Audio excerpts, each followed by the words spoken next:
Hey everyone, Miss MC here. This is a guide for round 25 of the Nations Cup. Let's get this started. Bring yourself to the left, and your first braking point is going to be before you reach this orange marker on the left, before the 100-meter mark. You'll be braking hard for a long time. Then once you're about to turn in, slowly ease off of the brakes, just get the car to quickly rotate around the corner, and then get on the throttle. Stay on the left and brake before you reach the 100-meter mark once again.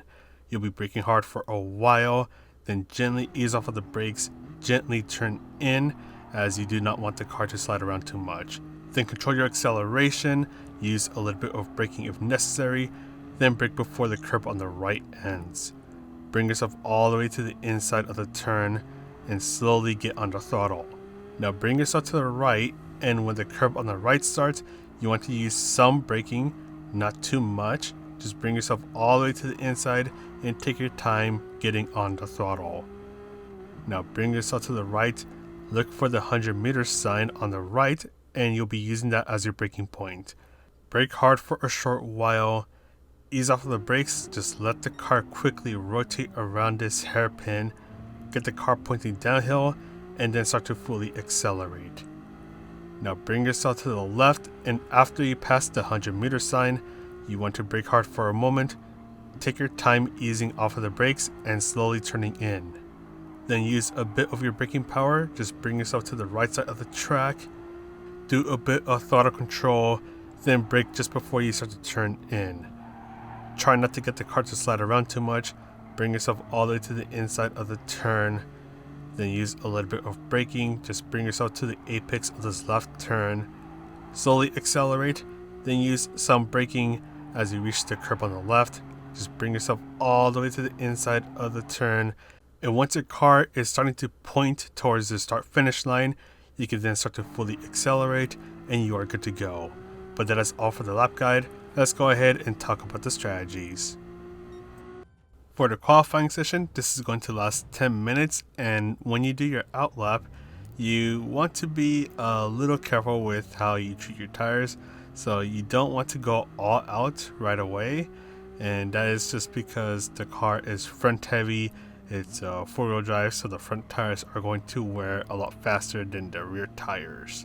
So you want to take care of those tires, even though the multiplier is at ×4, because since we are at Autopolis, there are lots of twists and turns, so the tire wear is going to add up really quickly. So because of that, just take care of your tires on your out lap, and once you're getting close to the final turns, that is when you can go ahead and start to speed things up and go on your qualifying pace to start your qualifying lap. So if you've been following these guides for a while, you're probably going to know what to do once you finish your first qualifying lap, and that is going to be the back out and jump back in strategy. Once you complete 1 or 2 laps, in this case you can do up to 2 laps, you're going to back out into the menu as you're going to see here, and then you're just going to jump back in right away.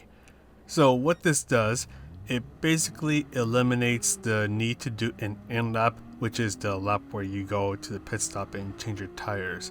So it basically saves you a whole extra lap. So all you have to do is just spend a couple seconds just going to the menu, jumping back in, and all you have to do now is just do an out lap, and then you can do your qualifying lap shortly after. So let's go ahead and quickly summarize things up. So when you do your first out lap at the start of the qualifying session, just take your time going through the track. Don't stress the tires too much just yet.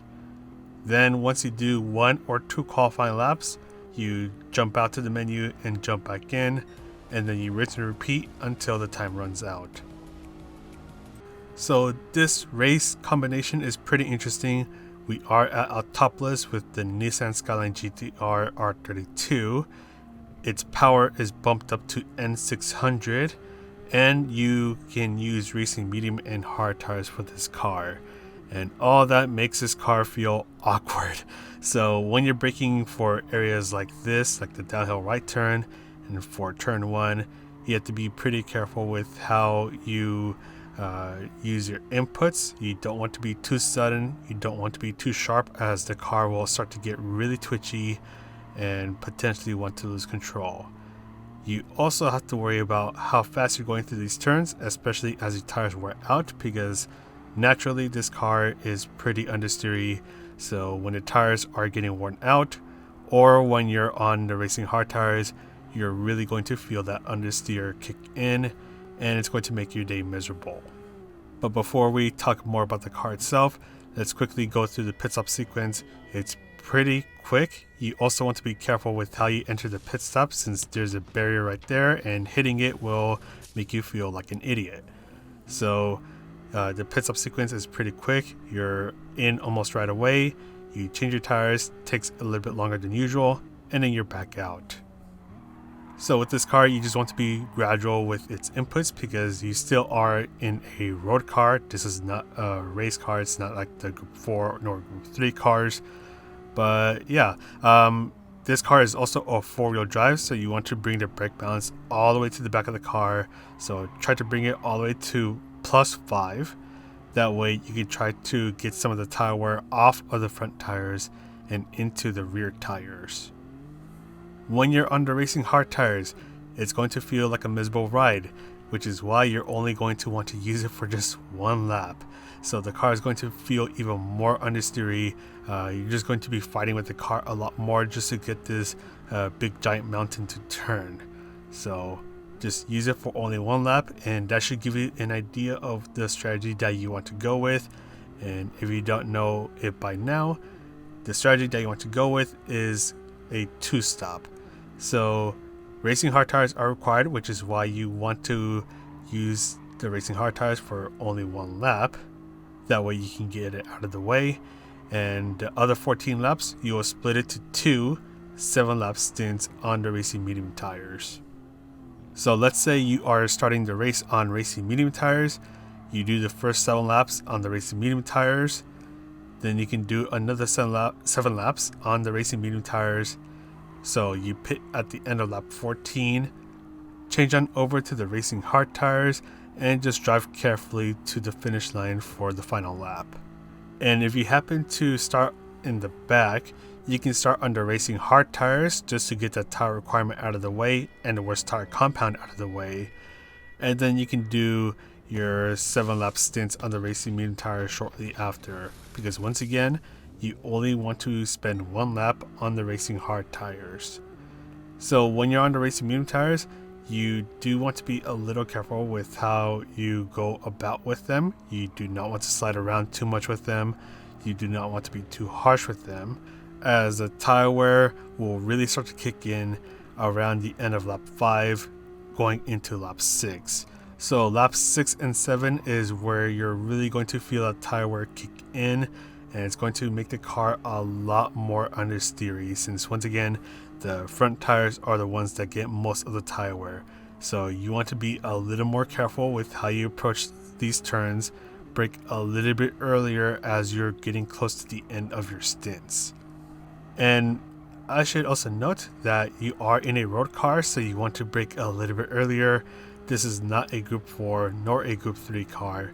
So you're not braking at the 100-meter mark for turn 1. You're braking at that orange marker before the 100-meter mark.